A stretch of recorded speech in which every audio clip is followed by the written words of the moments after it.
Нэг удаа зээлэх жишээ 2. Одоо харин 7329-өөс 6278-ыг хасах бодлого бодъё. Орон харгалзуулан хасч болох хэсгийг шалгая. Мэдээж 6278 нь 7329-өөс бага учраас бид хасч чадах нь тодорхой.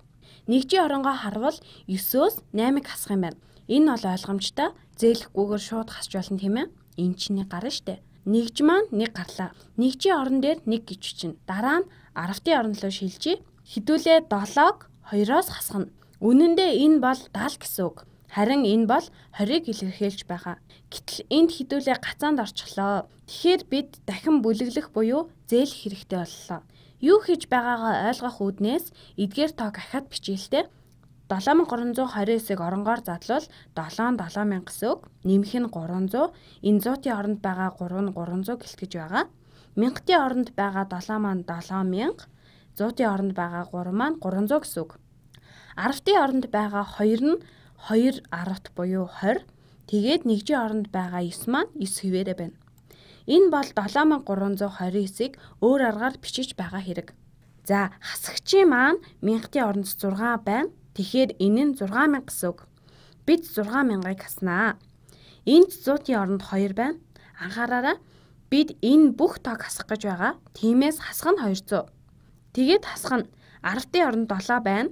Тэгэхээр 10-ийн орны 7 гэдэг чинь 7 ширхэг 10 буюу 70 гэсэн үг. Мөн нэгжийн оронд байгаа 8-ыг хаснаа. Ингээд бид яах вэ гэхээр хардаа 9-өөс 8-ыг хасах нь байна. Энд нэг гарна. Дараагийн орн руу шилжээд харъя. Тэгтэл энд хэдүүлээ 70-ыг 20-оос яаж хасах болж байна? Гол арга нь эндээс бид дахин бүлэглэж 10-ийн оронд өгөх хэрэгтэй. Тэгж байж түүнээс 70-ыг хасч чадна шүү дээ. Тэгэхээр дараагийн оронг ажиглая.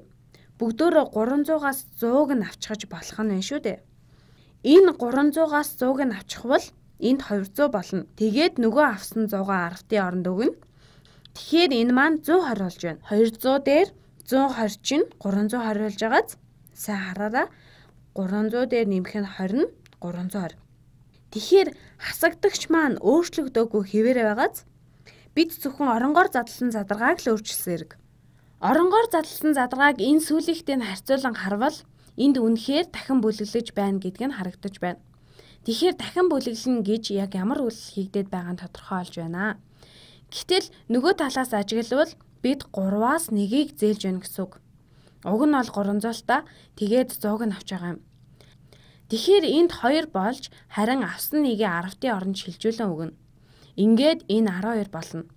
Яг үнэндээ энэ нь 100 гэсэн үг. Тэгээд 20 дээр нэмэгдээд 120 болсон хэрэг. Одоо хасч болох нэ. 120-оос 70-ыг хасаад хэдвэ? 120-оос хасах нь 70 тэнцүү 50 байна. Харин энд бол 12-оос хасах нь 7 хэдүүлээ? 5 шүү дээ. Гэхдээ нэг л утгатай. 12 10-т гэдэг чинь 120, 7 10-т маань 70. Тэгээд хасаад 5 10-т гэдэг чинь 50 гэсэн үг. Энэ 5 маань энэ 50-ыг хэлэх гэж байгаа юм. Одоо дараагийн орн руу шилжих боломжтой боллоо. 2-оос хасах нь 2 маань тэг 100 гарна. Тэгээд 7000-аас 6000-ыг хасгаар 1000 юм. Үүнийг дахин нэг ажиглавал 200-аас 200-г хасаад тэг 100. Тэгээд 7000-аас 6000-ыг хасгаар 1000 байна.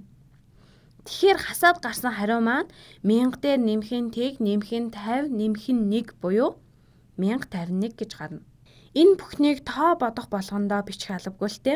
Хамгийн гол нь чи энэ бүхнийг хараад цаад учрыг нь сайн мэдэж авах хэрэгтэй. Энд байгаа 3 нь 300 гэсэн үг.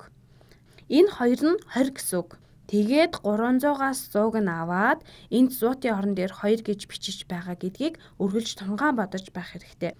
Нөгөө авсан 100-гаа 10-ийн орон руу шилжүүлвэл энэ маань 10 10-т учир 2 10-т дээр нэмэгдээд 12 10-т болж байна. Ойлгомжтой байсан гэж найдаж байгаа шүү.